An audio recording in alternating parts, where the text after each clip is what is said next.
मुसलमानों को जब गद्दार कहा जाता है तब मैं ये बात कहता हूँ, मुसलमानों को जब पाकिस्तान भेजने की बात की जाती है तब मैं ये कहता हूँ। हमको पाकिस्तान भेजा जाता, तुम्हारे बाप का हिंदुस्तान। हिंदुस्तान के एक मुसलमान ने हिंदुस्तान को सुप्रीम पावर बनाकर पूरी दुनिया में हिंदुस्तान का नाम रोशन कर दिया। जिस लाल किले पे 15 अगस्त को एक झूठ का पिटारा खोलता है, वही लाल किला हम मुसलमानों की आइडेंटिटी है, याद रखना। हम किरायादार नहीं हैं, हकदार हैं। इंडिया गेट पे जितने वीर शहीदों के नाम लिखे हैं उसमें 60% से ज्यादा मुसलमान वीर शहीद हैं। सरफरोशी की तमन्ना अब हमारे दिल में है, देखना है जोर कितना बाजुए कातिल में है। अरे किसी पान बेचने वाले को बना दिया था यार, पूछ के तो चूना लगाता, इसने तो बिना पूछे हुए पूरे भारत को चूना लगा रखा है। उस दौर का इब्लीस तो खुददार था, लेकिन इस दौर के शैतान को हम देख रहे हैं।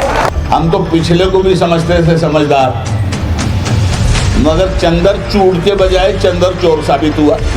माचिस की तीली से पूरे हिंदुस्तान में आग लगा के चला गया।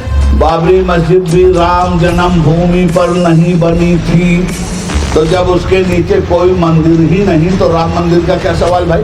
किस मंदिर के नीचे बौद्ध विहार है और बौद्ध विहार तोड़ कर वो मंदिर बनाए गए हैं। सदर इजलास जनाब मोहम्मद शफी साहब, नायब सदर all India SDPI party, stage पे बैठे हुए हमारे सारे रिस्पेक्टेड लीडरान, SDPI के ऐलान पर इंसाफ के हुसूल के लिए पार्लियामेंट के पास जंतर मंतर रोड पर बहरी हुकूमत का काम खुलवाने के लिए, अंधी सरकार की आंख में इंसाफ का सुरमा लगाने के लिए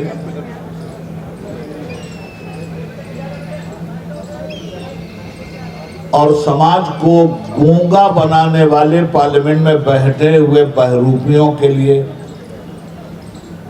आज का ये इजलास खुला हुआ चैलेंज है।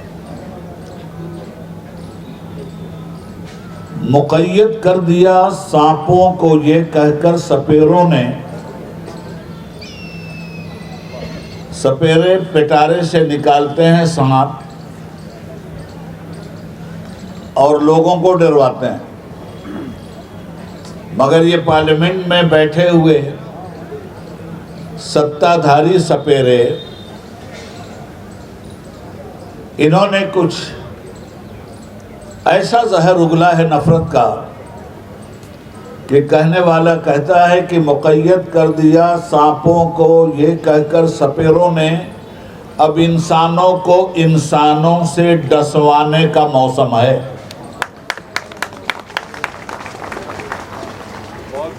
इंसानों को इंसानों से डसवाया जा रहा है। क्या 2014 से पहले भी खुले हुए नाग इसी तरह इंसानों को डसते थे?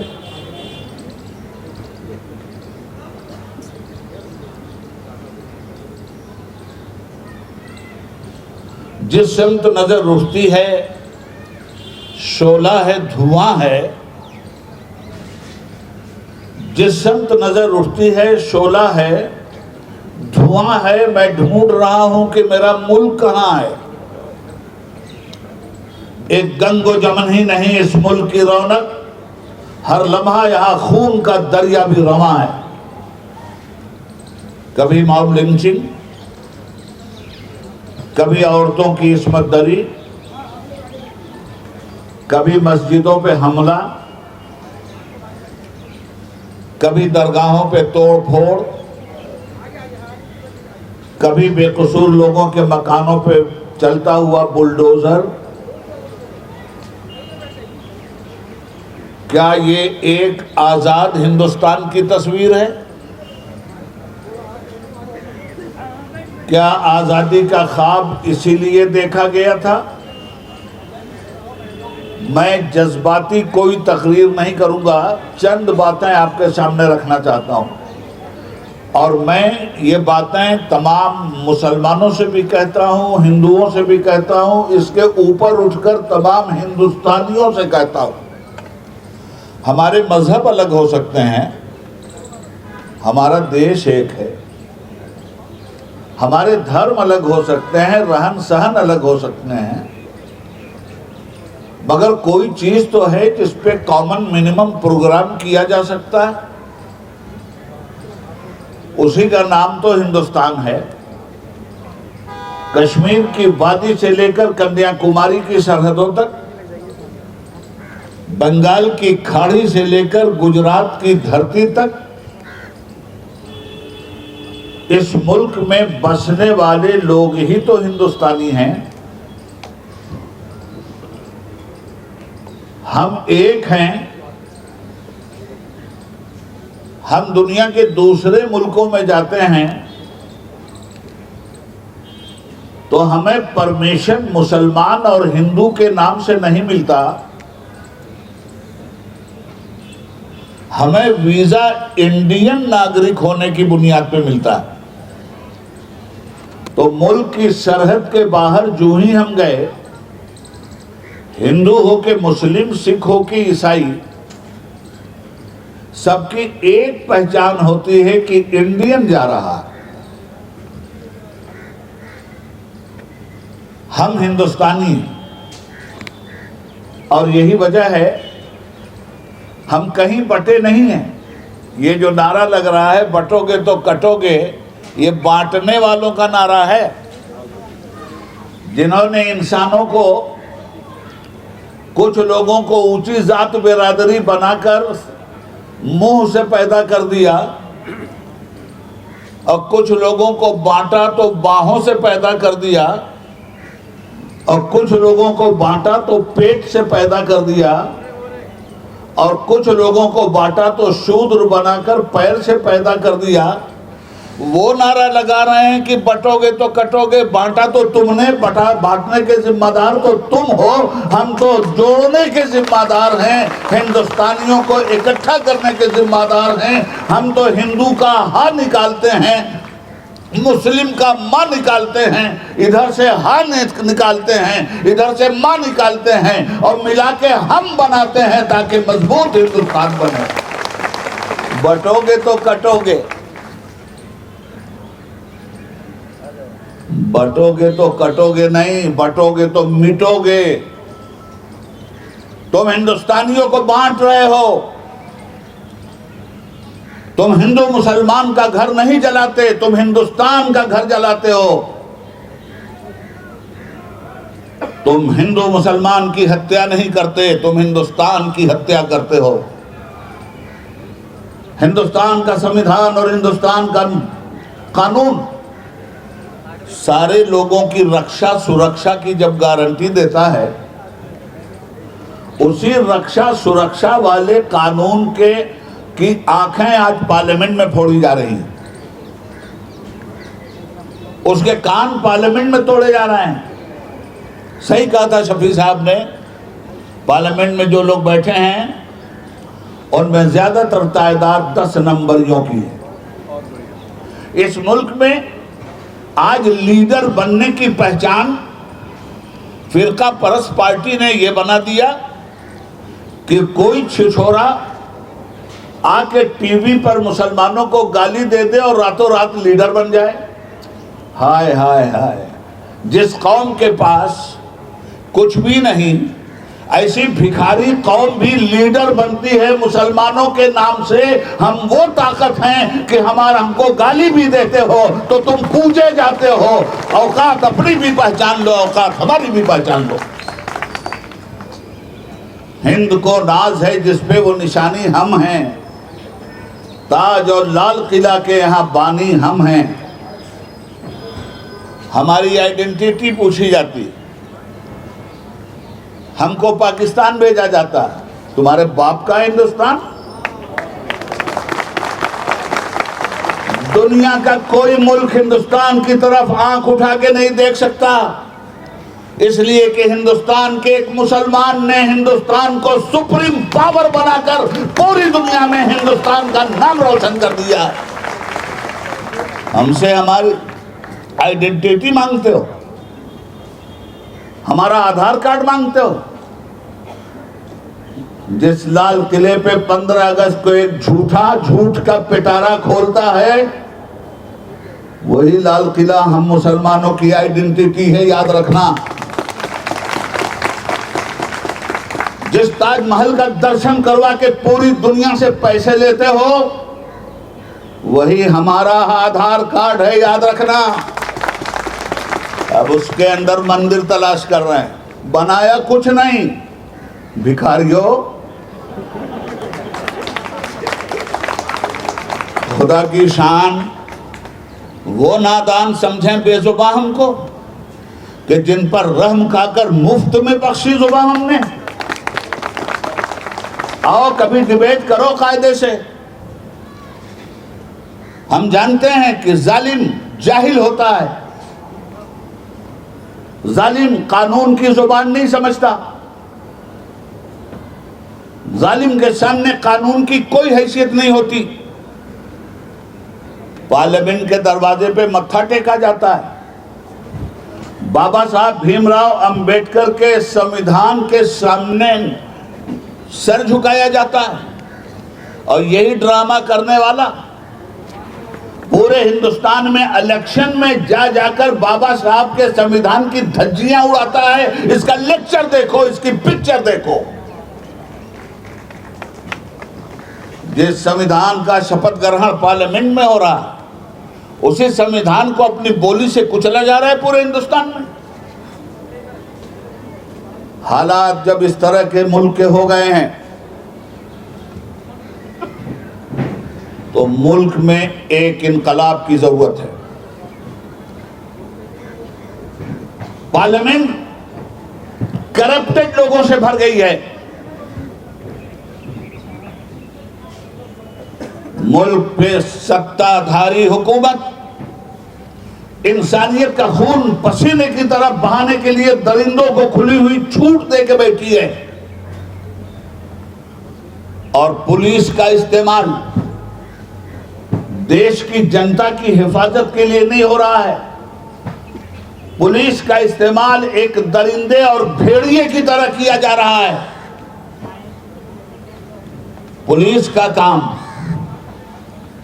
इलाके में अमनो अमान कायम करना है, इलाके के अमनो अमान की धज्जियां उड़ाना नहीं है। मैं किसी इलाके का नाम नहीं लेता। जिस मस्जिद के अंदर मंदिर तलाश किया जा रहा, करो तलाश। अब तलाश जब यहीं से शुरू हुई है, हम 1200 साल से हैं यहाँ, और गंगा जमुनी तहजीब को फरोग देकर आए हैं यहाँ। 1200 साल से हमने इस मुल्क को क्या दिया और किस तरह खड़ा किया। दर्पण कभी झूठ नहीं बोलता, और तुम्हारे बस की बात नहीं है कि तारीख के दर्पण को झुठला दो। गुजरता है हर शख्स चेहरा छुपाए, कोई राह में आईना रख गया है। इनकलाब जिंदाबाद, ये नारा किसने दिया? भूल जाएंगे क्या इसको अहले वतन? जय हिंद का नारा मुसलमानों ने दिया, ये तिरंगा मुसलमानों ने दिया, ये एटमी ताकत भारत को मुसलमानों ने बनाया। सही लिखा है social democratic party of India के बैनर में, हम किरायादार नहीं हैं, हकदार हैं।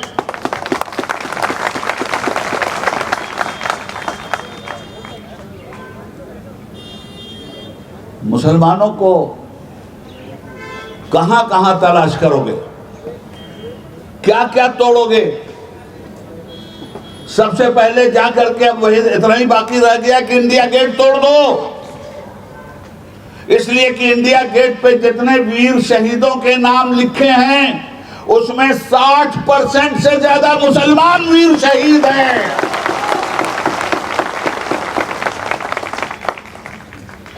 क्या क्या तोड़ोगे? हाँ, मैंने कहा 60% से ज्यादा। अर्ज ये करना चाहता हूं, मुल्क की आजादी की लड़ाई, टीपू सुल्तान कौन था? मैं जात बिरादरी में नहीं बांटना चाहता। हमारे हिंदू भाइयों ने भी उसी तरह जान दे के इस देश को बचाया है जिस तरह मुसलमानों ने बचाया है। मैं जात बिरादरी में नहीं बांट रहा हूं। मुसलमानों को जब गद्दार कहा जाता है तब मैं ये बात कहता हूं। मुसलमानों को जब पाकिस्तान भेजने की बात की जाती है तब मैं ये कहता हूं। हमारे हिंदू भाइयों ने कब कुर्बानी नहीं दी है, बेपनाह कुर्बानियां हैं उनकी, उनको भी सलाम। मगर उन्होंने तो कभी हिंदू मुस्लिम बंटवारा नहीं किया था। अशफाकुल्ला खान ने और राम प्रसाद बिस्मिल ने तो कभी हिंदू मुस्लिम बंटवारा नहीं किया था। राम प्रसाद बिस्मिल हिंदुस्तान की आज़ादी के लिए गोरखपुर की जेल से फांसी पे लटक रहे हैं और शेर पढ़ रहे हैं बिस्मिल का। एक बात और ध्यान में रख लीजिए, सरफरोशी की तमन्ना अब हमारे दिल में है, देखना है जोर कितना बाजुए कातिल में है। पढ़ते हैं ना लोग। ये शेर पढ़ा था पंडित राम प्रसाद बिस्मिल ने गोरखपुर में जब अंग्रेज उन्हें फांसी पे लटका रहे थे।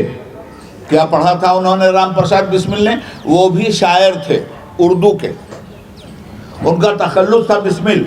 मगर ये शेर उनका नहीं है, ये शेर बिस्मिल अजीमाबादी का है जो पटना के मुसलमान शायर थे और जिसको हिंदू ने पढ़ा था फिर सरफरोशी की तमन्ना अब हमारे दिल में है, देखना है जोर कितना बाजुए कातिल में है। वक्त आने पर बता देंगे तुझे आसमां, हम अभी से क्या बताएं क्या हमारे दिल में है। ये बिस्मिल अजीमाबादी का शेर है जिसको राम प्रसाद बिस्मिल ने फांसी के वक्त पढ़ा था गोरखपुर में। और ठीक उसी वक्त उनका साथी शाहजहांपुर का खूबसूरत पठान अशफाकुल्ला खान जब फांसी के फंदे पे लटकाया जा रहा था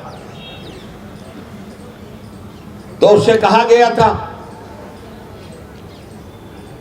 कि अशफाकुल्ला, हिंदुस्तान के स्वतंत्रता सेनानियों के लिए के खिलाफ गवाही दे दो, तुम्हारी जान बचा ली जाएगी। तो अशफाकुल्ला ने कहा था कि मैं आने वाले दौर का सावरकर नहीं हूं कि लोगों के खिलाफ गवाही देकर अपनी जान बचाऊं, मैं हिंदुस्तानी मुसलमान हूं। तो फिर अंग्रेज ने पूछा कि अच्छा तो ये बताओ कि तुम्हारी आखिरी ख्वाहिश क्या है। सुनिए, अशफाकुल्ला खान ने कहा आखिरी ख्वाहिश, आखिरी इच्छा, सुनो, कुछ आरजू नहीं। आरजू कहते हैं इच्छा को, ख्वाहिश को। फांसी का फंदा अशफाकुल्ला खान की गर्दन में। अंग्रेज पूछता है आखिरी इच्छा बताओ। सुनिए अशफाकुल्ला खान की आखिरी इच्छा क्या थी, आखिरी ख्वाहिश, आखिरी आरजू। कहते हैं कुछ आरजू नहीं है, बस आरजू है इतनी, खाके वतन की मिट्टी रख दे कोई कफन में, मेरे भारत की मिट्टी मेरे कफन में रख करके मुझको कफना दो, बस यही मेरी इच्छा है। हम खून की किस्तें तो अदा कर चुके, लेकिन ऐ खाके वतन कर्ज अदा क्यों नहीं होता। ये सब करिश्मा शादी है हिंदू मुस्लिम नफरत फैलाने वाले एक चाय बेचने वाले का,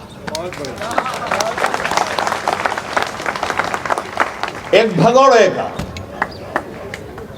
आप चाय बेचने वाले को भी जानते हैं और भगोड़े को भी जानते हैं। मैं चाय बेचने वाला, क्या प्यार आया आपको, बना दो बेचारे। पान बेचने वाले मर गए थे, अरे किसी पान बेचने वाले को बना दिया था यार, पूछ के तो चूना लगाता, इसने तो बिना पूछे हुए पूरे भारत को चूना लगा रखा है। हम लड़ेंगे लड़ेंगे लड़ेंगे और पूरी ताकत से लड़ेंगे। 18 साल का मेंबर पार्लियामेंट बोल रहा है, 1 साल नहीं, 2 साल नहीं, और एक सूबे से नहीं, 2 सूबे से नहीं, 6 साल यूपी से, 6 साल बिहार से और 6 साल मध्य प्रदेश से और कंटिन्यू आया हूं और बोलता हुआ एमपी बनकर इसी पार्लियामेंट में इनके सियासी 3200 दांत मैंने तोड़े हैं।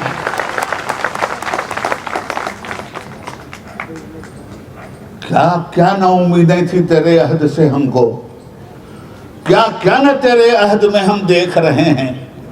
उस दौर का इब्लीस तो खुददार था, लेकिन इस दौर के शैतान को हम देख रहे हैं। वक्फ तरमीमी एक्ट बिल 24 शफी साहब तफसील से बोल चुके हैं। मैं खाए हुए लुकमों को चबाने का आदी नहीं। मैं किसी ऐसे मसले पे नहीं बोलूंगा जो मेरे भाई लोग बोल चुके हैं। अभी हमारे अंदर भानु प्रताप सिंह जैसा बहादुर यहां बैठा है। मैं चमचागिरी नहीं कर रहा हूं, मेरी आदत ही नहीं है, पठान आदमी हूं, मगर जिस सच्चाई को जानता हूं उस पर जान भी देता हूं। ये मेरा भाई, ये पक्का हिंदुस्तानी, ये मुल्क के संविधान का रक्षक, बोल के लब आजाद है तेरे, बोल जुबां खामोश है क्यों, इस तरह ये मेरा भाई बोलता है, बोलता रहेगा। जरूरत है ऐसे लीडरों के साथ चलकर और इस पार्टी के बैनर तले मुल्क को सच्ची आजादी की रूह और आत्मा अदा करने की। क्योंकि बहुत सारे लोग बोलने वाले हैं, मैं इससे ज्यादा कुछ नहीं बोलूंगा, सिर्फ इतना कहना चाहूंगा कि एक लड़ाई लड़नी है आपको, और इनसे भी कहना चाहूँगा बंद करो। देखिए हमारे जो इस वक्त चीफ जस्टिस ऑफ इंडिया है ना, बहुत समझदार आदमी है। हम तो पिछले को भी समझते थे समझदार, मगर चंदर चूड़ के बजाय चंदर चोर साबित हुआ। ये तो अजीबोगरीब काम करके गया है ये आदमी। माचिस की तीली से पूरे हिंदुस्तान में आग लगा के चला गया। अरे भाई, जब ये वर्शिप 1991 तय कर दिया सुप्रीम कोर्ट ने कि बाबरी मस्जिद के अलावा हिंदुस्तान में किसी भी धर्म का कोई धर्म स्थल 15 अगस्त 1947 में जैसा था उसको छेड़ा नहीं जा सकता। अब बाबरी मस्जिद की भी सुन लीजिए। बाबरी मस्जिद भी राम जन्मभूमि पर नहीं बनी थी, इसका सबूत मैं नहीं, सुप्रीम कोर्ट की फुल बेंच के फैसले में लिखा हुआ है। सुप्रीम कोर्ट की फुल बेंच के फैसले में ये लिखा है कि बाबरी मस्जिद जिस जमीन पे बनी थी उसके नीचे कोई मंदिर नहीं। तो जब उसके नीचे कोई मंदिर ही नहीं तो राम मंदिर का क्या सवाल भाई। मस्जिद माना सुप्रीम कोर्ट के फैसले ने, मस्जिद के नीचे कोई मंदिर नहीं, यही फैसले में मौजूद है। तो हमारी मस्जिद ही तो हमारे गैर मुस्लिम भाइयों को दी गई है। अब राम जन्मभूमि तो वो तलाश करें कहां है। उनकी आस्था के लिए तो हमारी जमीन दे दी गई, हमारी मस्जिद दे दी गई, और हमने सुप्रीम कोर्ट के इस फैसले को भी खून का प्याला पी करके खामोशी के साथ उसके एहतराम में कबूल किया। मगर यह फैसला साबित करता है कि राम जन्मभूमि पर बाबरी मस्जिद नहीं बनी थी, ये बाबरी मस्जिद ही थी जिसके नीचे कोई मंदिर नहीं था, और ये हमारी जमीन गैर मुस्लिमों को दी गई है, अखाड़े वालों को दी गई है।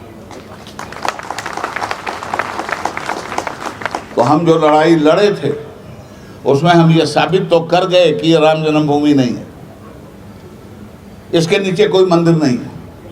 अब चलिए साहब संभल में तलाश कर लेते हैं, शाहजहांपुर में तलाश कर लेते हैं। अब खोदो भाई, सारी मस्जिद खोदो यार, सैया भाई कोतवाल, अब डर काहे का, खोदिए। तो अगर मस्जिदों के नीचे मंदिर तलाश कर रहे हो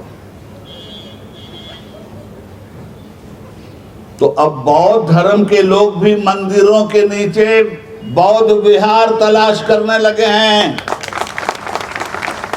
और उसके भी सबूत मिलेंगे कि किस किस मंदिर के नीचे बौद्ध विहार है और बौद्ध विहार तोड़ तोड़ कर वो मंदिर बनाए गए हैं उसके भी सबूत। तो अब यही काम इस गवर्नमेंट का है कि मस्जिद तोड़ो, मंदिर तोड़ो, यहां तक कि ये देश तोड़ देंगे। अगर इस देश के लोगों ने भांग नहीं खाई है तो होश के नाखून लें और इन्हें पार्लियामेंट से भी बाहर निकालें। ये देश तोड़क लोग हैं, देश जोड़क लोग नहीं हैं। मुसलमान मुसलमान मुसलमान, जिस दिन मुसलमान नहीं रहेंगे उस दिन क्या करोगे? इनके बड़े खेल हैं। इन्हें पावर मिला मुसलमान के नाम पर, प्राइम मिनिस्टर बने मुसलमान के नाम पर, होम मिनिस्टर बने मुसलमान के नाम पर। एक मुसलमान का नाम ले लो, जो चाहो प्रमोशन हो जाए। कितना कीमती है मुसलमान, जरा सोचो तो सही। कितना ऊंचा मकाम मिलता है मुसलमान। अजय, जब मुसलमान के नाम ही से पीएचडी हो रहे हो तो कुछ तो शर्म कर लो यार। ये लड़ाई लंबी है, संविधान के अंतर्गत लड़नी है। यह संविधान तोड़कर लड़ रहे हैं। हम संविधान की हिफाजत के साथ लड़ेंगे और इंशाअल्लाह एसडीपीआई कामयाब होगी। इनकलाब जिंदाबाद, एसडीपीआई जिंदाबाद। मिल्लत टाइम्स को जारी रखने और मजबूत बनाने के लिए हमारी आर्थिक सहायता कीजिए। ये एक आजाद मीडिया हाउस और कमजोरों की आवाज है। आप हमें देखें, सुने, पढ़ें और हर महीने ज्यादा नहीं, सिर्फ 100 रुपए से मदद करें। डिटेल्स डिस्क्रिप्शन में मौजूद हैं।